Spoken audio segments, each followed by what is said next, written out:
Hi, back with Jan Martel for what is hopefully the last part of this interview. I would hope so. Yeah, you're basically your interview is gonna be longer than basically everyone else's combined. I don't know what to say to that except that I'm sorry. No, it's all right. Interesting stuff. I hope interesting to me anyway. So I think the main thing to talk about that's left is scheduling, because there have been people pointing out that the main point they make is that the women's trials runs opposite the open. It started, well, you I'm sure know exactly when it started, but it starts in the middle of the open trials. So there might be issues with playing if a woman wanted to play in the open trials, there might be, and also the women's trials, there might be issues with that. The women's started at this tournament opposite the USA 1 semifinals at a point when there were 12 teams remaining in both USA 1 and USA 2 of the open trials. USA 1 and USA 2 combined. Combined, a total of 12 teams remained. In years in which the open trials picks one team, our plan is to have the women start opposite the round of 8, at which point, oddly enough, there will be 8 teams remaining in the open. Probably. Unless a team has a bye to the semifinals. You are correct, but it has become so difficult to obtain a bye to the semifinals that we sort of ignore that these days. In past years, we have scheduled the women's opposite the seniors, or in conjunction with the seniors. We have scheduled it in conjunction with the open, always starting after several days of the open. And we have scheduled it as a standalone event, most often either preceding or concurrent with or following a regional. Having it be a standalone event has several significant problems. One is that there isn't a lot of time, and in order to find a suitable regional that's at the right time, we really have to work hard. For example, this year the World Championships are in August. So even having trials in May is a little late relative to a tournament in September. It's a month later based on how much time you have to prepare. Well, we moved the trials earlier this year because the World Championships were in August instead of September. But in some years, even when the World Championships have been in September, people have had difficulty with making plane reservations and organizing their lives when the trials were in as late as June. Sure. So we're trying very hard not to cause that problem. We have held the women's before the open, we have held the women's between the open and the seniors, and we have held it after the seniors. Holding it after the seniors gets it really too late because of logistics of going someplace. Holding it before the open causes a problem for any women who want to play in the open, because if they have already qualified in the women's, they are not eligible for the open. Whereas if someone had wanted to play in the open here, they could start in the open. And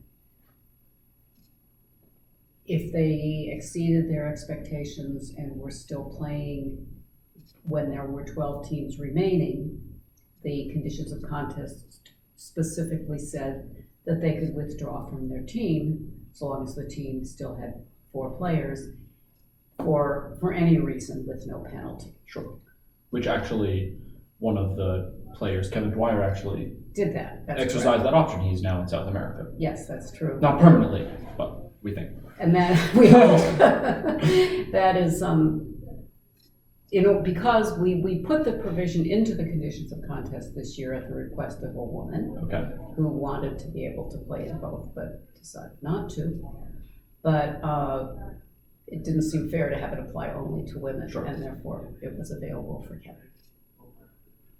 And there's also, you mentioned logistical problems with running the 3 separate trials, but you also have, that's another week or 9 days or however long of your time. That's true. It's another about a week. of my time and also of the time of whoever does the hospitality suite for the women. And the directors. And, well, the directors would pay, so that they don't mind.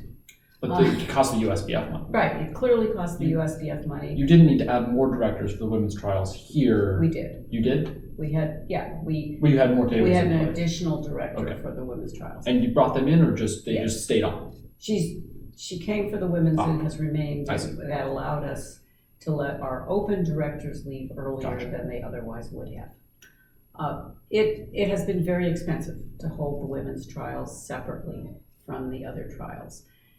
The primary expense is shipping the screens and the boards and everything else that we need to run an event to some other location. Because you have to run opposite a regional probably if you Correct. don't hold it here. Yes, and regionals tend not to have screens available. Right.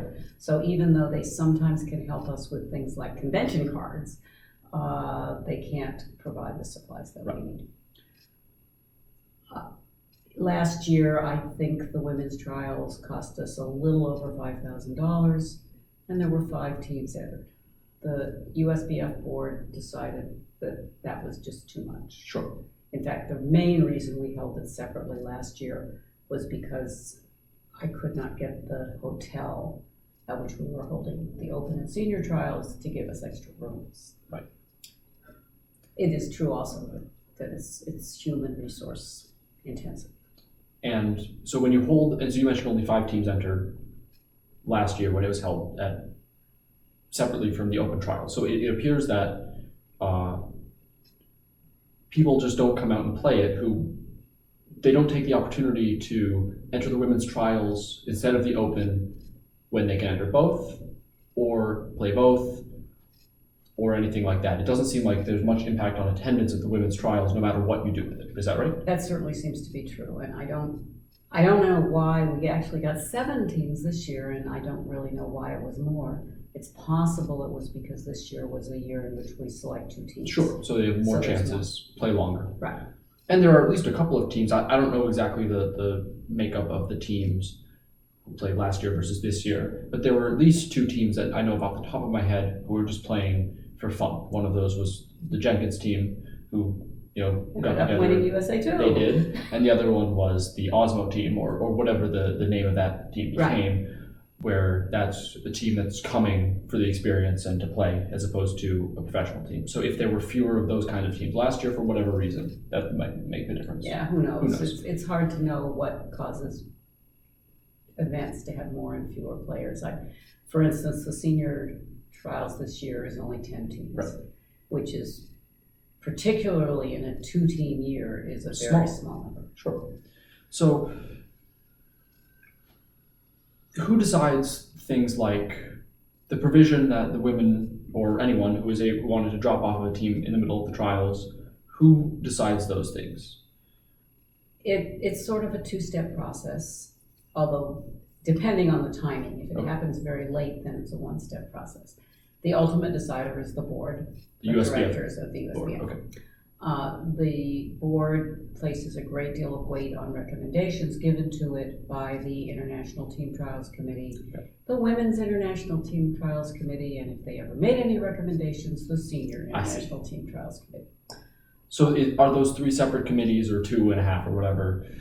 Those are 3 separate committees. That advise Some of them are specifically, more active than others. and they advise for their respective trials. Correct. Specifically, so the open team trials committee, the one that did whatever whatever role it played in organizing the open trials here, had no say whatsoever in the women's trials.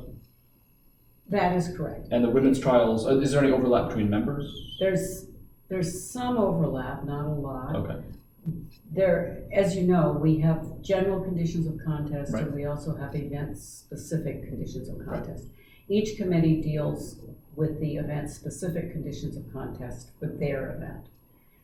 All of them look at and make recommendations for the general conditions, although the ITT committee, the open committee, has been more active in that than the other 2.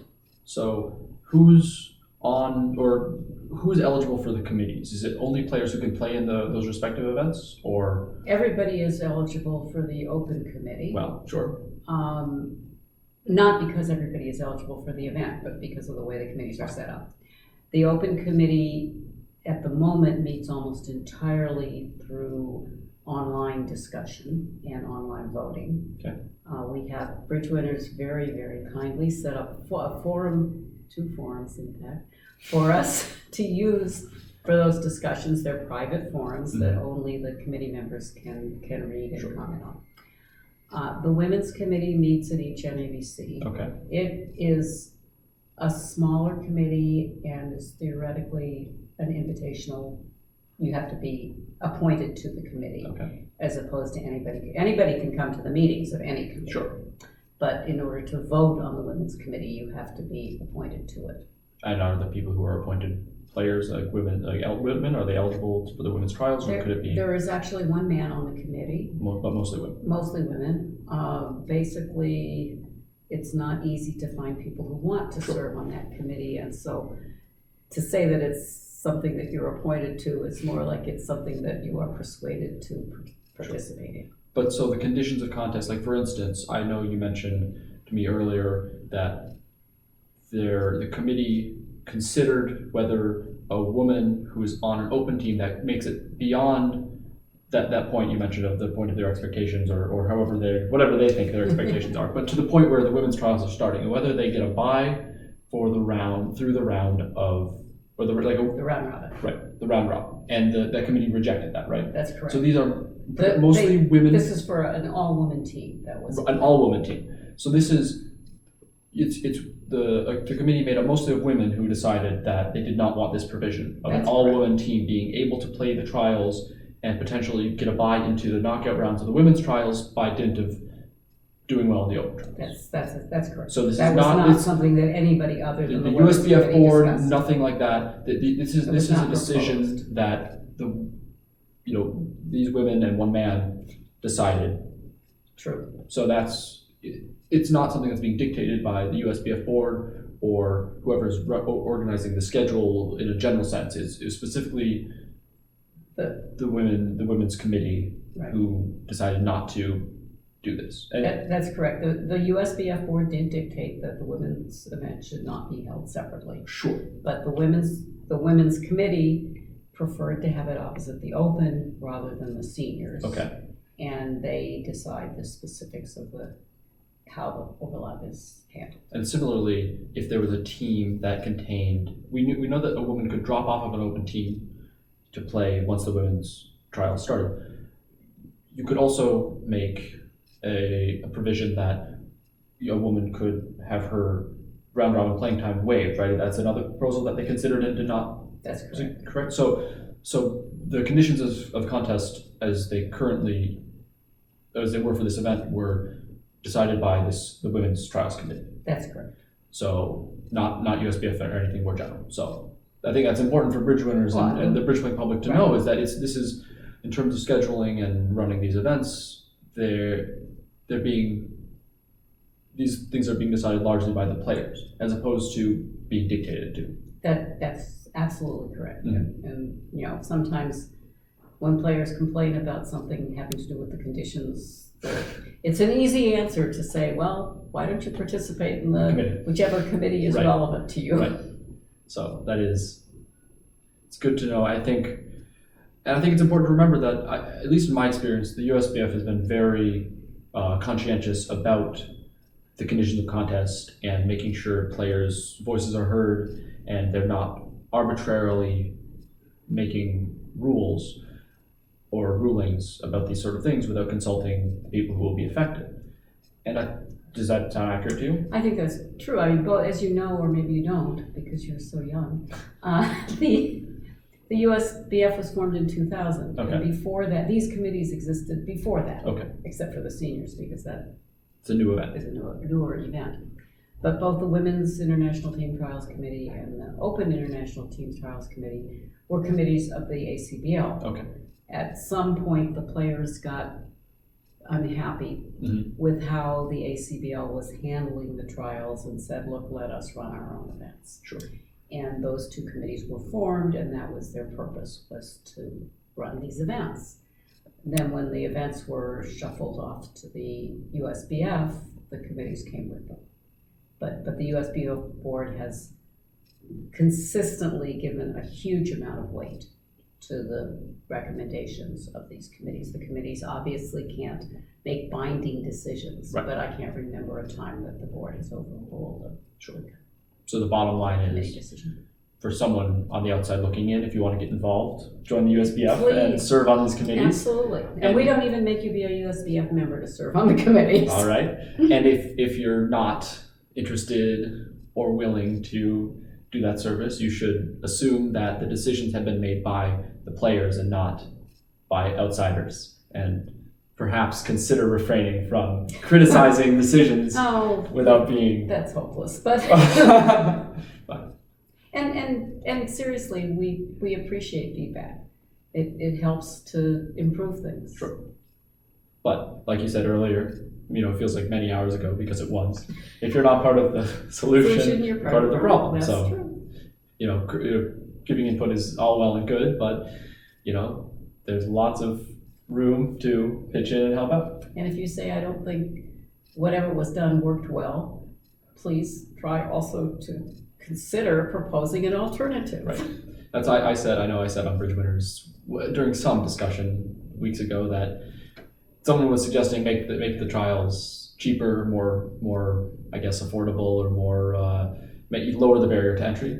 And I said, there's huge financial logistical concerns. If you can come up with an idea that Jan Martel hasn't thought of, go ahead, but I think I'll be eligible for the seniors before that happens. Well, I wish that we could come up with new ideas. And, last year we tried, partly because the WBF added the mixed event so Right. late, we experimented with the concept of having an online Trials. stage Oh, to the event. right. The plan was to have 2 online weekends Mhm. to reduce the field to 8 teams. Yes. Or maybe, I think we were going to reduce to 4 teams and then have 3 days of play after Right. the Summer Nationals. We thought that would be popular. We thought people would like having an online start, but it wasn't. In fact, I think we only got the 8th team after we announced that there would not be any online stage. I see. That it would all be face-to-face. And then I think a lot of people disliked having to play right after the Nationals because you're there for 10 or 11 days and you're playing high-level bridge. And as we've seen from this event, lots of very tired players and very tired plays. Yes, and poor Brad. Brad went from winning the spin gold, which is kind of a intense experience. Right. You shouldn't have to which saddle up ended again. at 1 a.m. midnight or Yes, yeah. something, and to having to play at 10 the next morning in another serious event. Right. Which they won also. Which they also won, that's true. So maybe it's great to have that kind of pressure, but He had a good Nationals plus, but yes, that's true. But so maybe you... running after the Nationals we did it because we had to do something. Right. It was not something that we would want to repeat Right. for many reasons, including the players' discontent with it. All right. Well, I think that's probably all the time we've got. We're running up to close to 50 minutes in these. It must be combined time for me to interviews. have lunch now, right? Probably. Okay. Thank you so much, Thank Jan, you. and thank you for all the work you do. Thank you.